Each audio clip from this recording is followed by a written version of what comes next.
the Sunday after January 6th, when there was that very overwhelming insurrection at our nation's capital, Reverend Ruth and I sat down in a Zoom room, and in lieu of a family chapel, we ended up having a conversation just between the two of us about the second principle, that Unitarian Universalists affirm and promote justice, equity, and compassion in human relations. Take a little time and listen, and then maybe have a conversation in your own homes.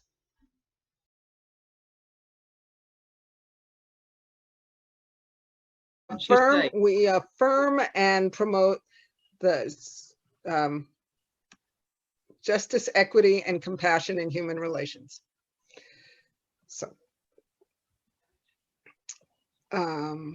So, and the thing I kind of came up with as I thought about it more this year was that the sense that these principles are written the way they are, sort of like our Constitution is created the way it was. It's an entity. Each one is kind of an entity, and it needs all those parts: justice, equity, and compassion. In order, and that it's like the heart beating needs all the things that it does to beat. Challenging you to go on from there. Yeah, I'm sorry. I'm trying to. What I'm doing, I'm thinking about. I'm thinking about the order of things: justice, equity, and compassion. And I mean, you can't have justice without equity. You can't have equity without justice. It's kind of interesting to me to differentiate them. They're not, I mean, obviously they're not exactly the same thing, but compassion to me then is more significantly different than justice and equity. And that it goes in this order. And this is a very UU perspective, that you can't do anything without putting justice first. You can't, in other words, you can't love if there's no justice, is the implication of this. Because compassion is the last part of that? Yeah, well, I mean, I just stuff off the top of my head, and I'm thinking of things that I've heard recently in the ongoing conversation about racial justice and Black Lives Matter, and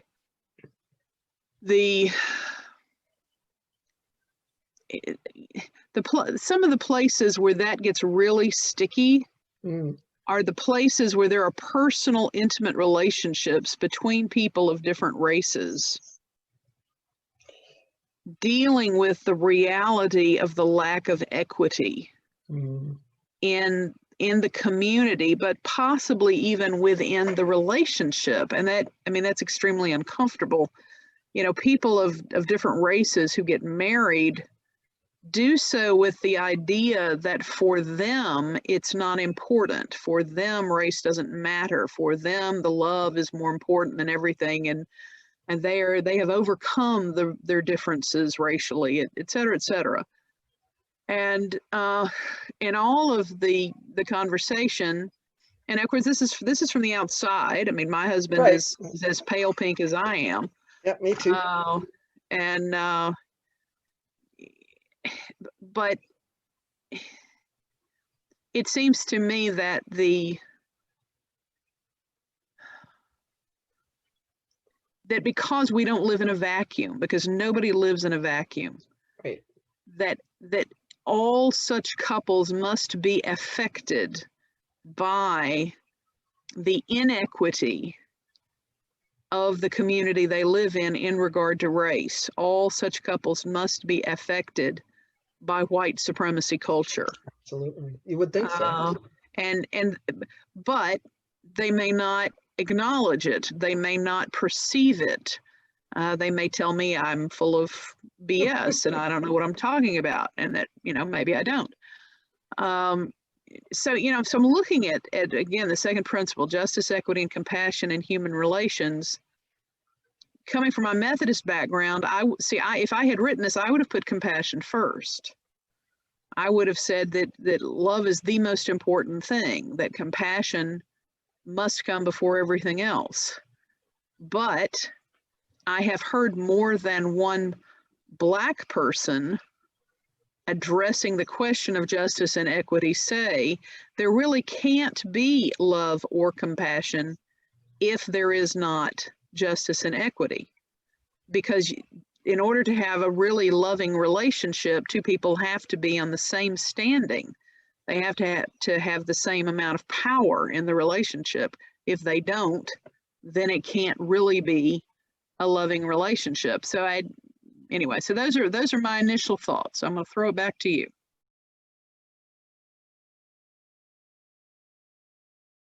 Well, right. The foundation of empathy is imagination. So, a child generally, if I remember my child development teaching, was that children don't really have the ability to develop empathy until around the age of 3. And it hinges on their ability to imagine what it feels like to be someone else, on what someone else is experiencing. You can't do that if you can't imagine it. Mm-hmm. Now, so it is true that I can never be you, and I can never be Black, and I can never be a male. Well, not in not in a magical, flip the switch kind of way. Yeah. That I could never be somebody other than who I am. In other words, but to relate to anybody, I must be able to imagine something about how they feel and how they see things and how they experience life. The more I am able to accurately do that, the more I will understand them. So that's empathy. And in order to be socially connected at all, we must have empathy with one another.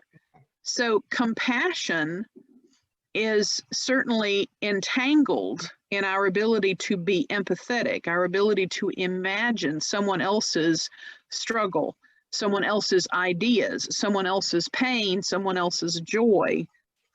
That is going to be an integral part of having compassion upon someone else, and that is the kind of love that I think is the love that Jesus talked about, that Buddha talks about, that Muhammad refers to. It's compassion, an understanding of who you are, where you come from, how you think, how you experience life.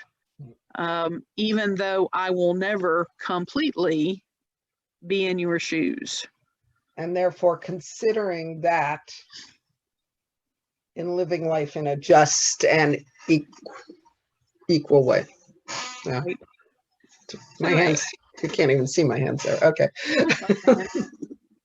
Well, and it follows then that one is probably not capable of having real compassion if one is not attempting to practice justice and equity. So if you're, if you and I are attempting to engage in a relationship of any kind, then we believe that we should be practicing justice, equity, and compassion in that connection.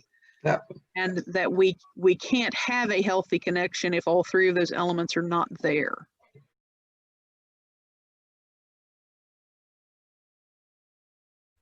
If we look at what happened on Wednesday, do you want to tackle this? Oh, sure.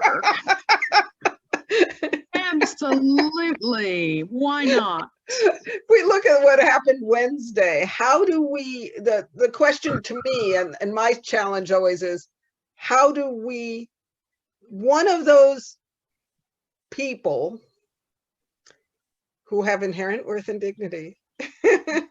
Yes. Right there, that existed right there. How do we live our second principle with that person?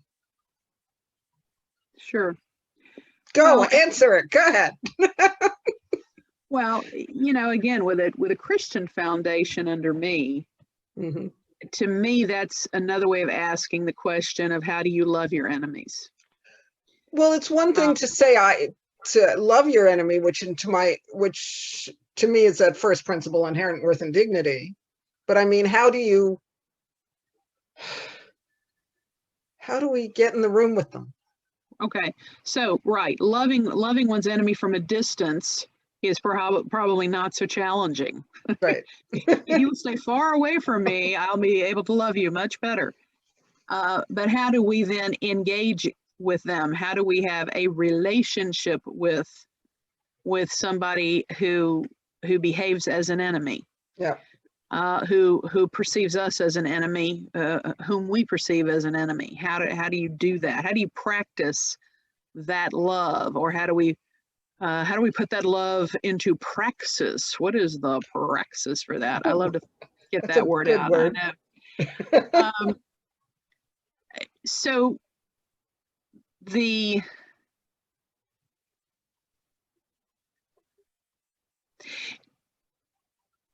first thing I think that comes to mind about that question is that that the practice of justice must include the establishment of safety for everyone. There cannot be relationship if anyone is in physical or emotional danger.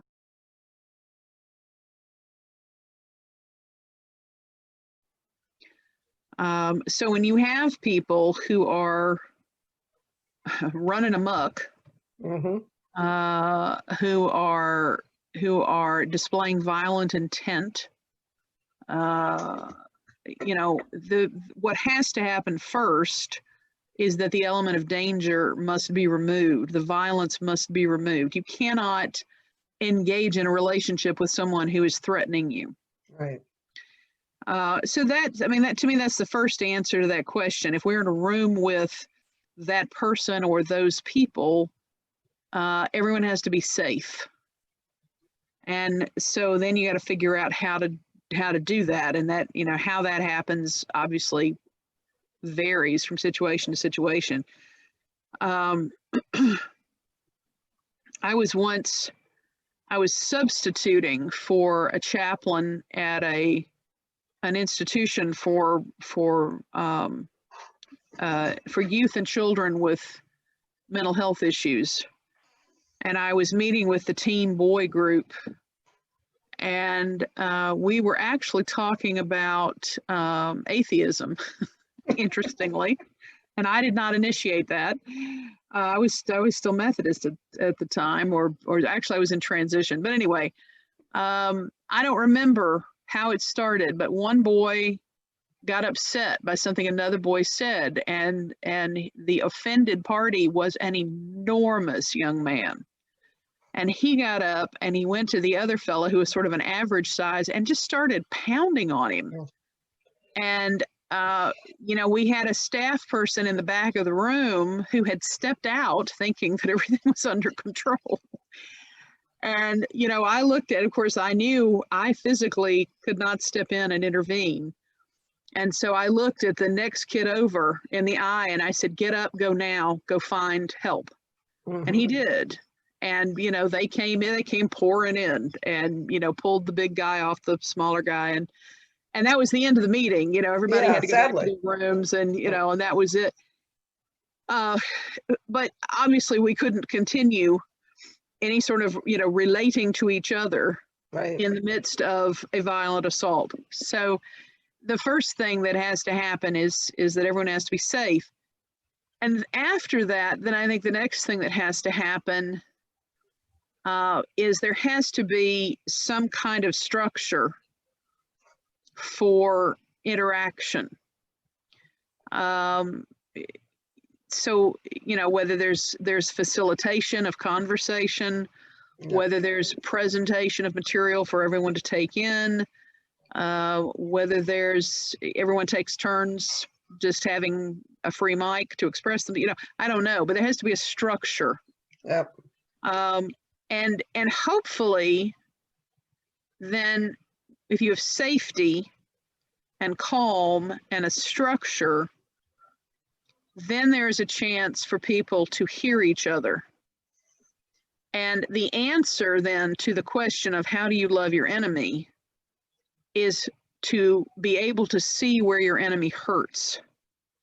If you can see where your enemy hurts, then you can begin to understand them and to love them.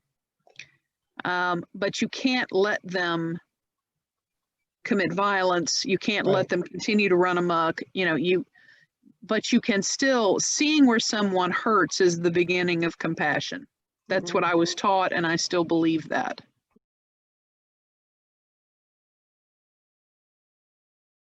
Be safe. There has to be a safe environment, and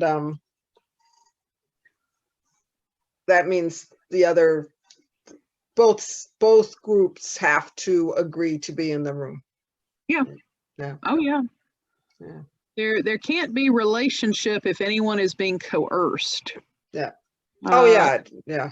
And so, you know, one of the things that was clear to me as I watched things on television was that there were a significant number of people who were, and the phrase that I've heard a lot is caught up in the moment. Yep. Who were. That's the nice language for it. The nice language for it. Yeah. That, you know, people who were agitated and upset and followed the crowd without thinking, and that doesn't make it okay. It certainly doesn't make it okay. But there didn't seem to be a lot of people who came with the intent to do harm, but they brought a lot of pain with themselves. They brought a lot of anger, a lot of rage. And those who were leading them, who should have offered them a healthier, safer way to deal with that, instead were the ones who said, over there is your enemy, go have at them. Yeah. And then slithered away like cowards, saying, I'll go with you, and instead going to put their feet up. Yeah. Yeah.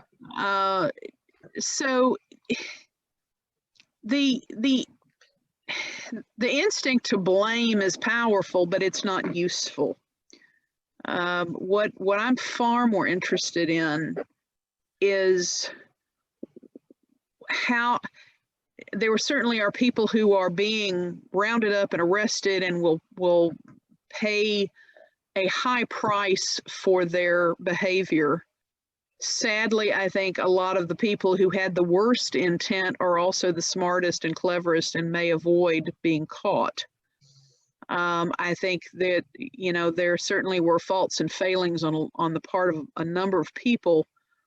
But what interests me is the majority of the people who attended the rally who came really believing the lies they had been told, who have been totally let down by the leadership. And where do they go? What do they do now that they believe they've lost their country? You know, how do you untangle the web of lies and deceit that these people have believed, even if they were willing to talk about it, to try?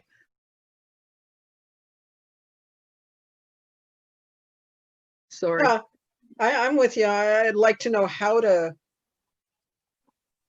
find the ability to have a dialogue with those, you know, with that group, because those are the ones that landed in the building. Those are well, a couple of them maybe, but most of them are not the people that they're on the other side of the line completely. But the folks that kind of stood outside, some of them turned around and left. Yeah.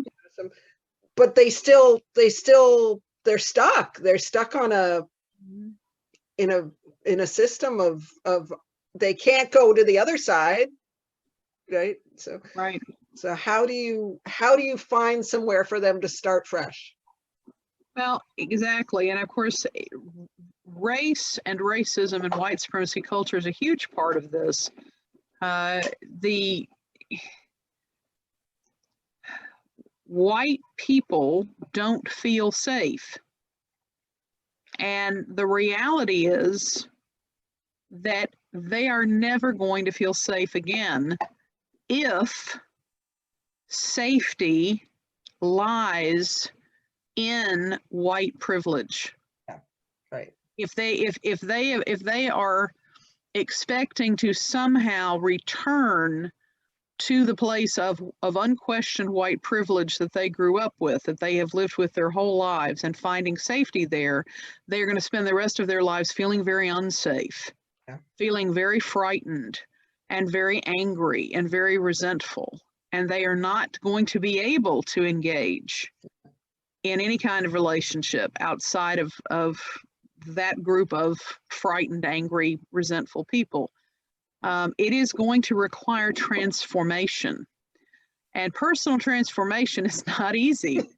It is not easy. We got lots of stories all about how very not easy that is. Even those people, those of us who want to make changes in our lives, right? Yeah. Oh, gosh, yes.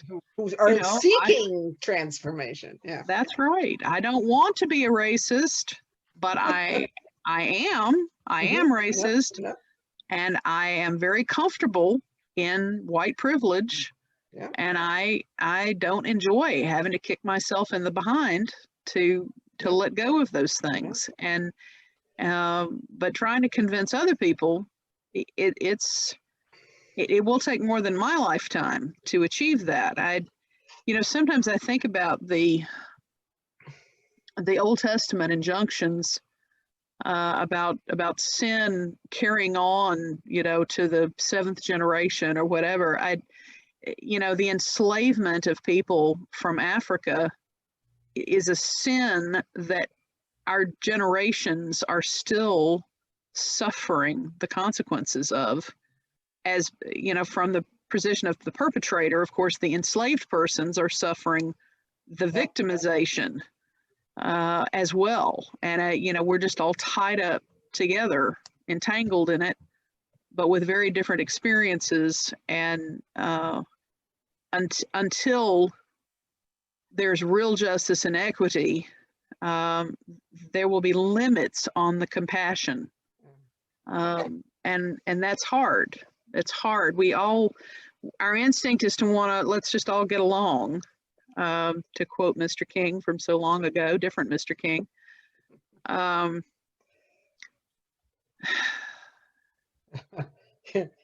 Yes, Well, completely different Mr. King, same problem. That, Yeah. It's so I guess I sort of see the work of Unitarian Universalism as entrenched in that second principle, and to reach out to that, and that sixth principle, community, world community, being the goal of it. That the second principle leads us It is the chore, is toward the sixth. Yeah.